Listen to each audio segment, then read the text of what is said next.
তো অনেকজনের গিয়ারের এই অপশনগুলো সম্বন্ধে জানা নেই, নতুন ড্রাইভারিং শিখতেছেন আপনারা। তো এই অপশনগুলো হচ্ছে যে এই দেখতেছেন প্রথমে এই সুইপ লকটা দেখতেছেন।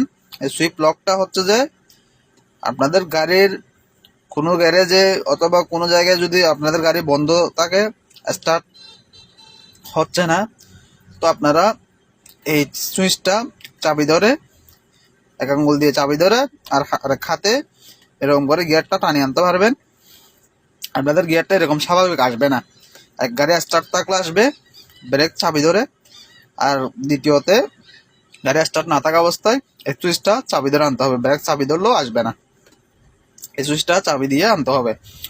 তো এই দেখতেছেন এটা পি, এটা হচ্ছে যে গাড়ি পার্ক। আপনারা কোনো জায়গায় গেছেন, আপনারা পার্কিং করে দাঁড়াবেন, তো এটা পার্কে রাখতে হবে। এটা হচ্ছে পার্ক। তারপর এটা হচ্ছে আর, আর দিয়ে হচ্ছে যে রিভার্স। আপনারা ব্যাগে যাবেন, ব্যাক গিয়ার দিবেন, তো আর দিতে হবে রিভার্স। তো এন দিয়ে হচ্ছে নিটল। তো আপনারা নিটল স্বাভাবিক নিটল রাখতে চাইলে এন দিয়ে নিটল করে রাখতে হবে। কোনো জায়গায় কোনো 2 মিনিটের জন্য আপনারা রাস্তার পাশে দাঁড়াইছেন, নিটলও রাখতে হবে। তো এখানে দুটো অপশন দেখতেছেন, একটা হচ্ছে ডি আর একটা হচ্ছে -3।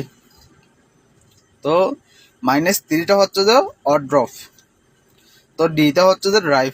আপনারা স্বাভাবিক যেরকম ড্রাইভ করবেন ড্রাইভ। তো আর -3টা হচ্ছে যে অড ড্রপ। আপনাদের গাড়ি যখন রানিং করবেন, সাইডের উপরে রানিং করবেন, তখন যদি আপনাদের গাড়িতে ওভার স্পিড তুলতে চান, তো ওভারড্রাফটটা ইউজ করতে পারবেন। ওভারড্রাফটটা ইউজ করলে আপনারা ওভার স্পিড তুলতে পারবেন। তো টুটা হচ্ছে যে টুতে হচ্ছে যে আপনারা কোনো ময়লা খাদে, মানে কোনো টায়ার কোনো জায়গায় কাদার মধ্যে আটকে গেছে, তো এরকম অবস্থায় আপনারা এই টোটা ইউজ করবেন। তো একটু শক্তি বেশি হয় টোটা ইউজ করলে, কাদায় টাদায় আটকে গেলে।